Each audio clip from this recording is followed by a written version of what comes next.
Hi guys, Spartan765 here today.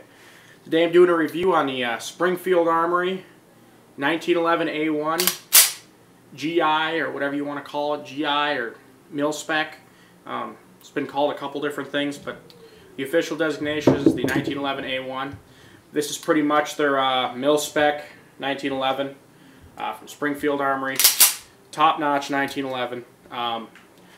Really have no complaints about this gun for what I paid for. God, what was it? I want to say, I don't even remember. I bought it like 3 months ago. I want to say high sixes, somewhere around there. Probably wrong, but look it up online. That's the best way to find out what I paid for it. Anyway, these guns are phenomenal as far as the what you get with the gun.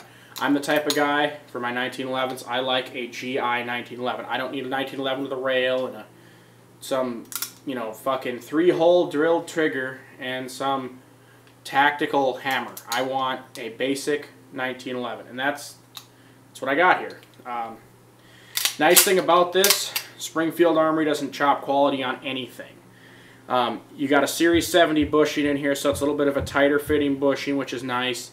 You've got a match grade stainless steel barrel, which is very nice. This puppy at 25 meters, I'll do 2 inches with this thing, no problem, all day long, with good ammo. These are very, very good 1911s. When you get the gun, comes from the factory with 3-dot sights. I hate 3-dot sights, because when you're shooting for accuracy, you're supposed to pull and focus on the front sight, line it up. That's why the back dots are blacked out. It's got walnut grips. If you don't like walnut grips or you don't want to damage them, it also comes with a set of polymer black grips, which actually look kind of cool on the gun. The only thing I would change on this gun is I do like myself a nice beaver tail grip safety. This is just your standard GI grip safety. Probably going to get a beaver tail for that at some point in time. But I probably got about 400 rounds to this gun. Very smooth 1911. Like I said, this is a mil spec. This is not a Series 80 or a Colt 1991 style 1911 where it's got the firing pin block safety in it. This is a GI 1911. So there's no firing pin block.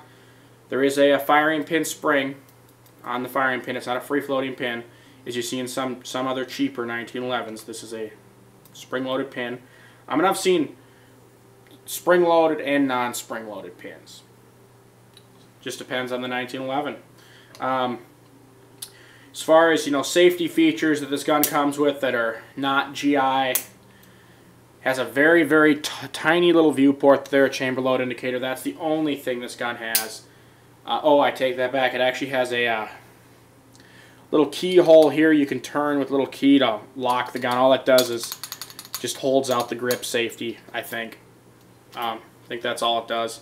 I've never actually locked it before. I think it's just kind of a dumb, stupid feature that they put on here. But, politics, got to do something. At least it's not a Ruger where it has 50 different safeties and the whole manual written on the side of the gun. Not dissing Ruger anyway. I own several Ruger firearms, great guns, but, it's just kind of sickening when they have pretty much the whole manual written on the side of the gun. But yeah, very basic 1911, very fun to shoot. I want to say I paid high sixes for it, mid sixes, I don't really remember. I buy a fair amount of guns, so I'm going to have to look that up. Definitely a good buy though, if you're looking for a 1911. I've owned a 1911 before in the past. It was one of those Rock Island Armory 1911s, had it for about 3 weeks, took it back to the gun shop I bought it from and sold it back to him. I didn't really care for it that much. But yeah, this one here, great buy for the price. I mean, this Springfield Armory's up there in the top quality 1911s. This isn't, some crappy Rock Island Armory or some thing made in the Philippines or Argentina. This is a US made 1911. Obviously, this is a GI 1911. This isn't going to be like a Kimber. Kimbers are known for being extremely tight. Problem with Kimbers being extremely tight, they tend to bind up if you don't clean them. I prefer a 1911 that's GI tight. I mean, I would say this is just slightly tall or slightly tighter than a mil spec. So that's probably where the accuracy comes from, and it's got the match grade barrel in it. That doesn't affect how tight the gun is, I know, but it is milled a little bit tighter than a standard mil spec 1911. I can tell that right off the bat from feeling it. Not complaining. It's not as tight as a Kimber, thank God. But great 1911, like I've said about 10 times already. If you're looking for a good 1911 mil spec, you just want the plain Jane guy, this is it right here. Oh, it does come with a holster, one of Springfield Armory's crappy little clip-in holsters. It comes with a mag pouch, and it comes with 2 7-round mags. I got a couple other 8-round mags I got for it too for carry. But yeah, you guys got any comments, questions? Oh, and obviously this does not have an ambi safety because it is a mil spec. But yeah, oh, the slide material and frame material on this are both forged steel. Nothing's cast. The slide and the frame are both forged. As far as the slide stop goes, I would want to say that the slide stop is, oh yeah, and this one, it's a MIM slide stop. You're going to see that on all manufacturers. Metal injection molding technology has gotten really good to where the density is such where it can be very durable. That doesn't bother me anymore. The slide stop on this is MIM, and I want to say that the safety and hammer is MIM.